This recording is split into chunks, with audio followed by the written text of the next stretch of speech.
where you want it. Bay 12, please. Hello there, Transformers fans, and welcome back to another Bay 12 video review. Today we are reviewing the Transformers Studio Series Core Class Arcee from the upcoming Transformers Rise of the Beasts. And she's alright. I'm not crazy about this version of Arcee. I do like her overall design for Rise of the Beasts, but I know there's a lot of Transformers fans who have voiced their dislike of this specific figure. I don't dislike this figure. I actually think this figure looks really cool, and I get why she's so small because, one, she's got to scale with the other figures from Rise of the Beasts. Two, it would look really weird if you have a huge, enormous motorcycle next to a regular-sized muscle car and other assorted vehicles from this upcoming film. Three, in the trailer, she's hanging out of the side of Wheeljack while he's in van mode on this highway chase scene that we got in the trailer. So clearly she is relatively small. And yeah, that's pretty much it. She's definitely going to be a smaller character in Rise of the Beast, so I get why she's a core class. Granted, it would have been nice if she had just a little bit more detail from the series. I'm not complaining about the size, but the detail on this figure could just be a little better. Just a teensy-weensy bit better.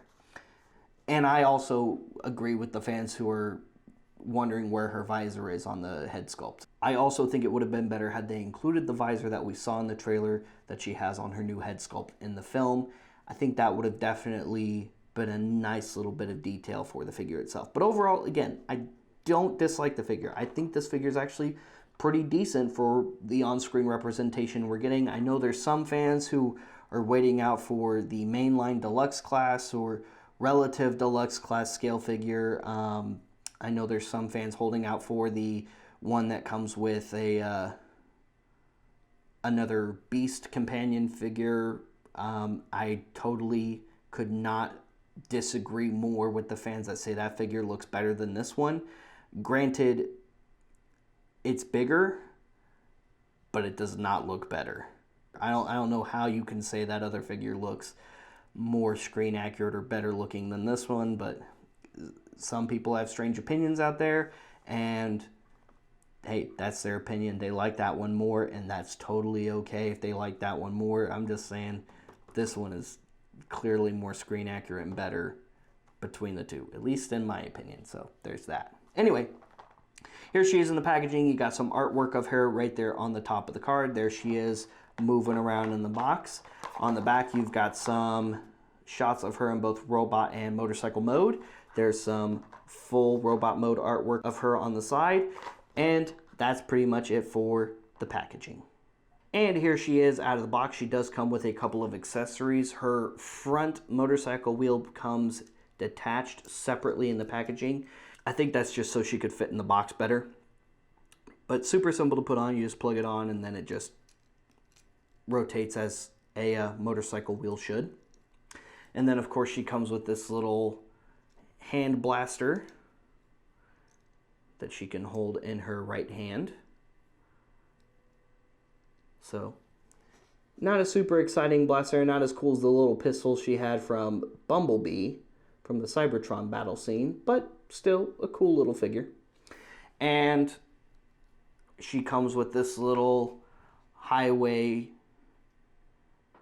core class backdrop for Studio Series. So there you go, you get a cool little street where she's racing down the street on her wheels, which is a cool feature to Arcee. I'm actually looking forward to in the movie where she's just racing around on her wheels here like skates, much like Sideswipe in The Bavers and much like Bumblebee in Transformers Animated and some other characters that have done that also over the years.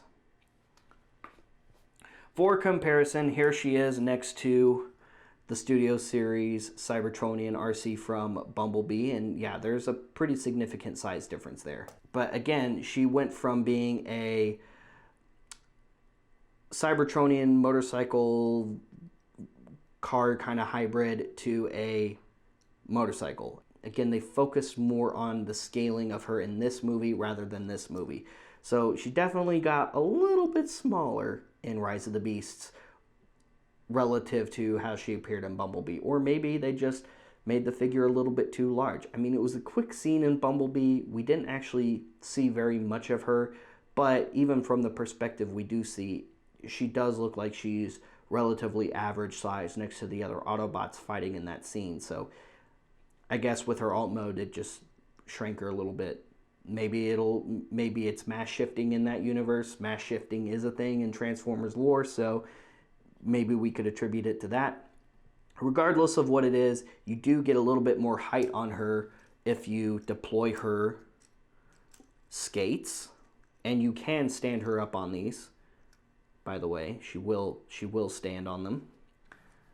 So she actually gets to just about deluxe height with her skates deployed, as you can see. So overall, not bad. She is fully articulated. Head is on a ball joint, forward and back neck joint, mostly due to transformation. Shoulders are on a ball joint, no bicep. Elbows are on a ball joint, no wrists. Waist, hips, double jointed knees, and then of course her wheel skates do deploy as well, which is another little bonus layer of articulation. And I like how they click into place when you don't have them out, so they're not just falling out. Now, granted, the joints on mine are not too loose. They're decently tight, so I don't have that issue with my version of this. But different things happen with different collectors all the time. Some people's copy may have loose joints. It's entirely possible. Transformation is pretty simple with this figure. We're going to start by taking her little blaster out of her hand. We're going to bring her head down on that big neck joint. Next, we're going to bring her shoulders all the way up. There's a little tab on this shoulder and a little tab on that shoulder. These shoulders are going to meet together in the middle, and then you're going to tab those arms together right in the middle like so. And there's like the bike seat and the rear of the bike starting to form. Next, we're going to rotate that waist around. Come over here to the legs, bring those down, untab her wheel skates. Go ahead and do that on that side. Bring that down.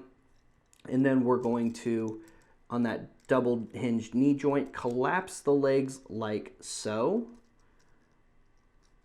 on both sides, and then bring that front section up a little bit so it's out of the way. Bring those leg sections down, and then there's 2 pegs on one wheel, 1 peg on the other wheel, so you want to line up those pegs so that you can bring that whole section together. And then when you bring that section together, you've got this thin rectangular peg right here, which is going to plug in right there to the biceps of the figure. And just kind of make some minor adjustments there. And there she is in her little motorcycle mode. And her motorcycle mode looks really good. And again, it would look really weird if we had just a huge gigantic motorcycle next to a bunch of regular sized vehicles that are kind of close-ish in scale to each other. And even still, relative to Bumblebee and the other characters from this film in motorcycle mode, she's still going to be a little large side by side next to them. So yes, I get why people are complaining about the size of her, but that said, her robot mode, relative to what we've seen in the trailer so far, seems to be just about right scale-wise, and her vehicle mode is, as best as Hasbro tried to scale her down, gonna be a little large compared to those other vehicles side by side anyway. So honestly, I think Core Class was an appropriate fit for this character. No, it's not my favorite version of Arcee. Again, I still prefer the Bumblebee movie version just because I like that design way better. But I also can't say that this is a bad figure, because I don't think it is. I think Hasbro did a very good job on this figure. It would have been nice if they got some more of the details that we at least saw in the trailer on her. But again, I feel like they nailed it. Now, she does also have weapon storage. You can take her little blaster here, and there's 2 little pegs right there on the sides and 2 little notches right there. You can just slide it right there, peg it right in between her legs, and there you go, you have weapon storage. Now, it doesn't act as a kickstand or anything like that. In fact, she actually doesn't stand up very well in her bike mode at all. So, yeah, there is that. And for comparison, here she is next to Bumblebee Arcee in her Cybertronian bike car hybrid-like mode. Again, I like this one more, but that's just simply because I prefer this design in alt mode to this design in alt mode. Not because I feel like this figure is significantly better than this one in any way. It's really, for me, it's just a preference of character design over the other one. I don't think this is a bad character design, and again, relative to how she's supposed to appear on screen, I don't think this is a bad figure either. So, awesome figure. Definitely worth picking up if you're trying to collect all the characters as they appear in Rise of the Beasts. But if you're trying to pick your favorite version of Arcee from the Bumblebee verse, I gotta go with this one. I still love this design. I mean, this is still my #1 favorite Arcee figure, period. I love this design so much. I love this vehicle mode a lot. It's just such a cool vehicle mode in so many ways and such a cool design overall. And this one's cool in a lot of respects too, but I definitely like this one more personally. Guys, thank you so much for tuning into today's review featuring the Transformers Rise of the Beasts Studio Series Core Class Arcee figure. Again, overall, a good figure. For the scaling based off of, just purely based off of what we've seen on screen so far, I think they nailed her. Now, maybe I'll have a totally different opinion about this figure when we actually see this movie on the big screen in June, but based off of what I've seen so far, relative to the scaling we've seen in the trailers, I think Hasbro pretty much nailed it. Now, could they have nailed it a little bit better with some more paint and detail? Absolutely yes. But on the other hand, at the same time, I don't think this is a bad representation, just purely based off of what we've seen so far. But again, my preferential version for this universe, Arcee, is definitely the first movie Arcee, just because the design is just so much cooler in my opinion. Then again, you might have a totally different opinion. Let me know in the comments which version of Arcee you prefer over the two. What do you think of this new Core Class Arcee? Is this one that you skipped for whichever reason? And which Arcee action figure is your favorite? Stay tuned for more Transformers reviews. Stay tuned for more Rise of the Beasts reviews because they're coming earlier than we expected. Like and subscribe. Follow us on social media. We'll see you guys later. We'll see you another time. Transform and roll out.